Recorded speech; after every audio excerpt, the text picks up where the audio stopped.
Oh god, the Targaryens are so gross and weird.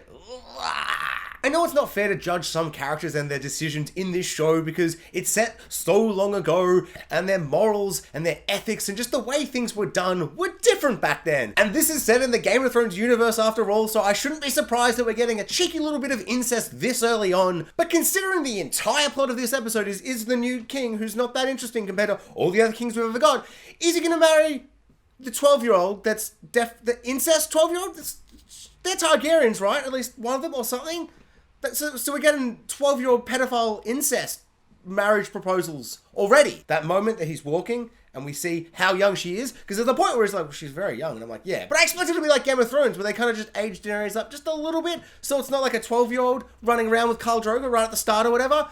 But no, this show's just like, no, it's a 12-year-old. Deal with that. And straight off the bat, I'm like, well, I didn't even think she was 12. She looked about 8 to me. And I was horrified and disgusted. And I was like, I'm used to cool, sexy incest with Jaime and Cersei. Cool, sexy incest. I want to go back to cool, sexy incest. Not this weird, little gross pedophile incest. This is not the incest that I enjoy in my Game of Thrones universe.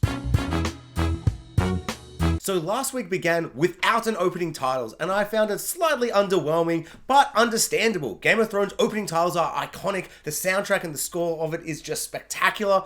And it's just beloved. So instead of trying to rival it and compete with it, they just were like, no, we're just going to do a title. We're just like, Dragon, House of Dragon. No, we're not going to do anything. That's understandable. A bit underwhelming, but understandable. But then this week, Hot D decided to be one of those TV series that doesn't have the opening titles in the first episode, but beginning it in the second episode. A trope I usually kind of don't like, but it always makes the second episode kind of more exciting because I was expecting no opening titles that are cool and inventive and amazing, but instead you get that surprise and excitement in the second episode. Unless, of course, it's completely derivative and it doesn't even bother to use, like, a new song. You've got Ramin Djawadi back. Like, it's not like you have another composer where you're like, oh, well, how can you compete with Ramin Djawadi? This show is going to struggle so much under the weight of Game of Thrones at its greatest, when it was amazing, when everyone loved it. And you're not even going to give its opening titles, like, a chance to breathe and be its own thing. Like, the score is just the same score, which just makes me go, I wish I was watching Game of Thrones Season 10. You're once again reminding me, I wish I was still watching Game of Thrones. Not the bad ending, but just like fix the ending, new ending. Enough of that Game of Thrones. But how can I stop talking about Game of Thrones when the opening is just the same? You know, you've got that same aesthetic thingy where all the cogs are moving up and they do the thing. And this time, yes, it's different. We're not going and seeing all the different lands and showing us the map and kind of giving us the geography of it all. So it's not like helping us in this big expanding world, because I guess we already know that from Game of Thrones.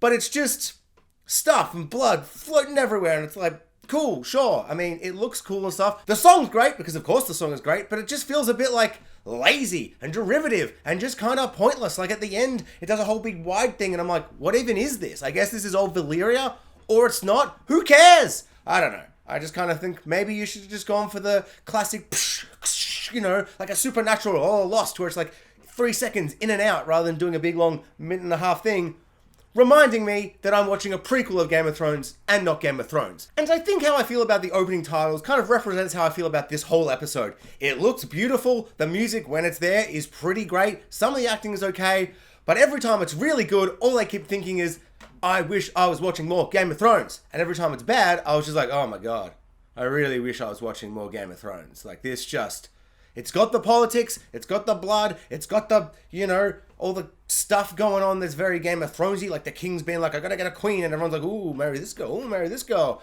But I found myself not really caring about much that was going on, except for Daemon. Matt Smith is so good still, and there's a really great opening sequence that looks beautiful with all the crabs crawling over everyone, and it's horrifying, but kind of lit beautifully and just framed really nicely. And at the end, we go back to that same location, and the guy has this creepy looking helmet mask thing, and all of that was really exciting. But then, like, just before I thought we were going to get Daemon having a conversation with him or an attack or something, it just cuts, and it's like, next week. And I was like, okay. Oh, so the whole episode's plot was just the king, you know, the king who's not as cool as every king we got in Game of Thrones, just this guy, this old guy who's like, oh, I'm sad. And it's like, okay, what's the plot of this episode? Marry this 12-year-old. Oh, what? Gross. Ew. Ew. Ew. This show has gone incest, gross, pedophile, weird, gross, just stuff straight off the bat. But it's not interesting because it's just like, I don't know. I feel like that absolute babe that's like 20 or whatever and not an actual baby he's gonna pick her, and it's gonna be a big controversy at the end of the episode. And guess what? That's exactly what happens. And I was like, yeah, well, that makes sense, because he doesn't really come across like a pedophile, and that's just super gross. I don't know what that other king, the ship king, I don't know what he's thinking. It's so gross, dude. Like, are you kidding me? Gross, dude. Ugh. So what else happened in this episode? Well, Danny 2.0, she had some scenes, and they were fine. I'm still finding her not really compelling, and I just keep kind of wanting it to cut to Damon and seeing whatever he's going on. Like when he gets there with the sword and the egg and stuff, I'm just like, Matt Smith is killing it. And she's okay. I think her best scene so far is when she lands with the dragon and she does the whole scene, and like it's just beautiful dragon stone, so creepy with the smoke and the atmosphere and the two dragons on opposing ends being like, rah, I'm scary, rah. And she's like, give me the egg, please, because give me the egg. And he gives her the egg, and I'm like, all right, this is okay. But generally speaking, I find her just kind of like, I don't know, it's okay. I don't even know what I want from her. Like, I'm hoping that her and her best friend, now that the best friend is getting married to her dad, there's going to be some interesting tension there, because their scenes are kind of like nice and everything. And I don't know, I think my expectations, just because the budget and the scope and the dragons and everything were already so heightened and so at a point where it feels like we're in late game Game of Thrones in the budget and the world and everything, that I'm kind of still going, I know we're setting up. I know we're just starting. I know everyone's just getting to know everyone on, stepping stones, slow stepping stones. But it just feels kind of so slow. And I just kind of can't believe a whole episode. I know it's only the second one, but it's just like, will the king marry a 12-year-old? Or this hot girl that he's clearly into? I don't know. That's not that compelling to me. I don't know what you're saying, but you love incest in Game of Thrones. I do. I love a good incest in the Game of Thrones universe. But Jaime and Cersei, that's hot incest. That's interesting incest. That's pushing children out of windows incest.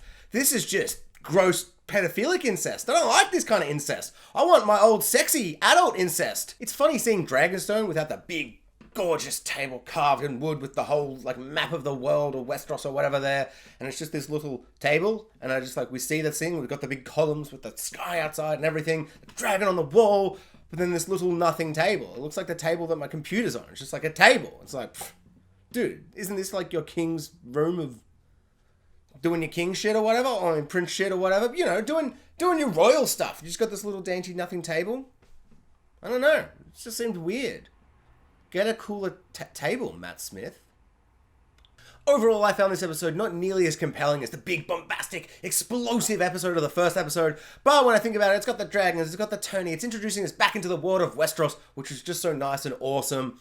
And this time, apart from some really beautiful kind of looking shots here and there, especially at Dragonstone and at that sea crab land, whatever, it was all just a bit kind of like, oh, yeah, this is fine. This is fine. I don't feel like I'm rushing out to talk with everyone about all the crazy things that happened, whereas I felt like that in the first episode. But as I said, it's the second episode. It's just kind of setting table pieces, and I am very excited to see this pirate sea crab dude face off with Daemon, or team up with Daemon, or do whatever is going on with Daemon, because Matt Smith is easily the standout. He's carrying the show so far, and yeah, I really wish I had more to say, except that gross. I can't believe the second episode was mostly just, are you going to have sex with this 12-year-old? Not yet, when she's 14 though. Ugh. Thanks for watching, guys. Like, subscribe, hit the notification bell, and comment below. I'd love to know what everyone thought of the second episode of Hot D.